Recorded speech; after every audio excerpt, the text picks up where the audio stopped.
මේ උන්නේ කෝ තමුසලගේ පාන් හදන මිනිහා. මොකද්ද ප්‍රශ්නේ සර්? ප්‍රශ්නේ තමයි තමුසට මතකද පෙරේද මම පාන් ගෙඩියක් අරන් ගියා. ඒක ඇතුලේ බීඩියක් තිබ්බ. ඒක තමයි මම බැලුවේ ෂෝට් එක කොහෙන්ද ආවේ කියලා. තව රුපියල් 6ක් දෙන්න සර්. ඔයාගේ ඇස් පේන්නේ නැද්ද? මේ වයසක මිනිස්සයා හිටගෙන යනවා. නැගිටලා සීට් එක දෙන්න බැරිද ඔයාට? වාඩි වෙන්න ආච්චි.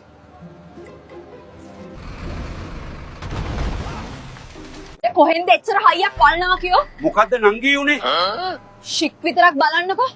මූ ඉඳන් කියනවා මට කිස් එකක් දෙන්නලු. වයසට දෙයක්ෝ වැඩ. කිස් එකක් නෙවෙයි ගොංගෑනියේ. ඉල්ලුවේ කිස් එකක්. අන්න උඩහ සෙනඟ පිරලා ඉදියා.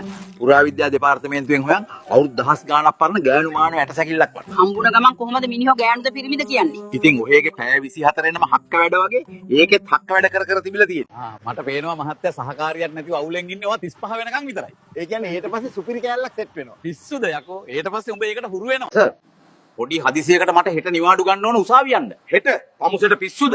මෙහෙ වැඩ ගොඩ ගැහිලා. ඇයි උසාවි යන්නේ තමුසෙ නඩුව අහන්නද? අපෝ නෑ සර්.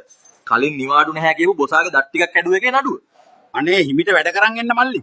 ආමුදුරනේ අපි මැරෙද්දි අපේ පණ යන්නේ ජනේලෙන්ද? ජනේලෙන් කවුද කොල්ලෝ ඔය බොරුව කිව්වේ? එහෙන් ඔය සමහර දාට රැයට අක්ක කියන්නේ ජනේලෙන් පැනලා පරිස්සමෙන් යන්න පණ කියලා. මිස් මගේ ගෑණි ආගියතක් නෑ මට එන්ට්‍රියක් දාගන්න ඕනේ. අනේ සර් මේක කච්චේරිය පොලිසිය තියෙන එහා පැත්තේ. අයියෝ තියෙන සතුටට මට යන්න එන තැනක් යා මෙලෝ 100ක් නෑ හුත්තියේ. ඒකේ පොලොස් කරියා නම් මරුවා. නල්ලන් සුපර්.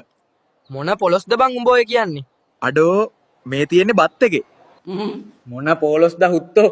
මේ සතා බං ඌරා මාර රසයිනේ. ඒක හරාම් හුත්තෝ. ඔයිට වැඩිය හොඳයි උඹ මට ඇරියනම්. අඩෝ කවුද යකෝ තට්ටුවට ගංජ වෙනුවට මෝරා පාරක් තියලා තියෙන්නේ? උතුර දකුණ මාරු වෙන්න වැදුනා. අව නැද්ද? උඹ දැන් ඵලයන් මම උතන් අරන් එන්න. මතක් කරලා සීනි වැඩියෙන් දාලා ප්ලේන් ටිකක් හදන් වරේ. අනේ මිස් මට පාඩම් කරද්දි මොනවා හරි ඉස්සලා කිච් කැවිගෙන එනවනේ. අයියෝ ඔයාට තියෙන ගැක්ටේ අමාරුව. එහෙම වුණාම ඔයාගේ ගැක්ට කොන්ක්‍රීට් කණුවක අතුල්ලන්න පුතේ. උඹලා දෙන්න මේ ටිකේ කට්ටි පැන්නනේ. ඉස්කෝලේ යන්නේ නැතුව. අන්න ලොකු සර් එනවා මේ පැත්තට. එහෙනම් ලොකු සර්ට නූල් බදින්න වෙයි.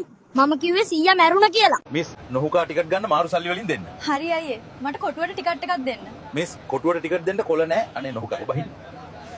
හුරේ හුරේ අපි දින්නා පප්පන්ගේ ලොන්ද බැලුවෝ. හේයි හුරේ කියනකොට කෙමින් කියනවල අස්සයන් නගිනවා පකෝ. good evening. මිස්ටර් පාසල් එකක් තියෙනවා. හයියෝ ඔයා අද නෙමෙයි එනවා කිව්වේ දැන් මට දෙන්න සල්ලිත් නැහැ. අවුලක් නැහැ මිස් බුක් පේමන්ට් තියෙනවා යන්ගේ ඇතුළට. ලොකු වුණාම කවුරු වෙන්නද ආස?